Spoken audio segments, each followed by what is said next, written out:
There's a moment that arrives quietly, usually on an ordinary Tuesday, when someone checks their bank balance and realizes that despite working hard for years, they somehow have less room to breathe than they did a decade ago. And the strange part is that it isn't really about how much they earn at all. It's not laziness. It's not bad luck. It's arithmetic. And once you see the arithmetic, you start noticing it everywhere. In the friend who pays $40 a month just to keep a phone that would have cost less to buy outright. In the family that pays more in interest every year than they spend on groceries. In the quiet tax that poverty places on almost every decision a person makes.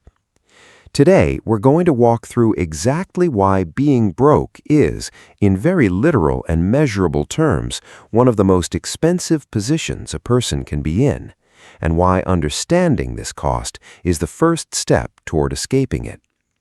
My name is Marcus, and this channel exists because most financial education either talks down to people or buries them in jargon that has nothing to do with their actual lives. And if you've ever felt like you're working just as hard as everyone else, but somehow falling further behind, this video is going to walk you through the actual mechanics of why that happens. So if that sounds useful, sticking around and subscribing helps this kind of explanation reach more people who need it. Most people assume that being broke simply means less money, a smaller version of being rich, just scaled down. That assumption is wrong, and it's wrong in a way that compounds. Having less money doesn't just mean less spending power, it means paying more for the same spending power. And the gap between what a low-income household pays and what a wealthier household pays for identical goods and services is large enough that economists have a name for it: the poverty premium. Start with something as basic as a bank account. A person with steady income and savings qualifies for a checking account with no fees, sometimes even earns a little interest, and can absorb an occasional overdraft without much drama. A person living paycheck to paycheck often can't meet minimum balance requirements, so they either pay monthly maintenance fees just to have a place to keep their money, or they avoid banks altogether and turn to check cashing services that take a percentage right off the top of every paycheck, sometimes between 1% and 5%, just to convert their own earned wages into usable cash. Over a year of paychecks, that's not a small fee. That's hundreds of dollars that a banked person simply never pays at all for the exact same income. Move to credit. Interest rates aren't priced on how much money someone needs. They're priced on how risky the lender perceives the borrower to be. And risk is closely tied to financial stability. Someone with strong credit gets a personal loan or a low-interest credit card, sometimes in the single digits. Someone with poor or no credit history, often the same person struggling with cash flow in the first place, gets steered toward payday loans, title loans, or subprime credit cards with interest rates that can run into triple digits annualized.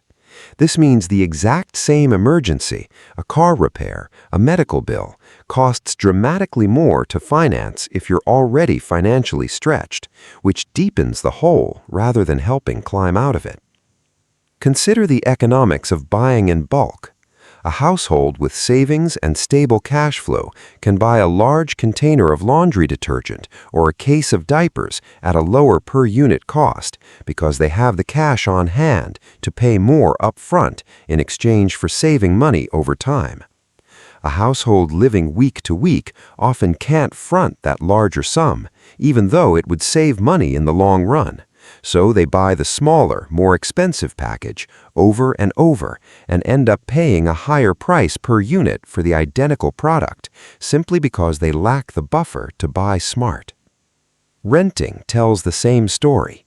Renters without strong credit or savings often get asked for larger deposits, sometimes require a cosigner, sometimes get denied outright and forced into more expensive month-to-month arrangements or lower quality housing with hidden costs like inefficient appliances that drive up utility bills. Meanwhile, a household with strong financials can put down less relative deposit, negotiate better terms, and access housing that's actually cheaper to live in over time because it's better maintained and more efficient. Here's where this gets really interesting, because none of these costs exist in isolation. They stack. The fees from banking eat into the cash available to buy in bulk. The high-interest debt from an emergency reduces the ability to build the credit needed for a lower-interest loan next time. The higher rent from a weak credit history reduces the monthly surplus that could have gone towards savings, which would have improved that same credit history. Poverty isn't one expensive decision, it's a structure where financial disadvantage compounds on itself in the same mathematical way in reverse that wealth compounds when you have savings and access to good terms.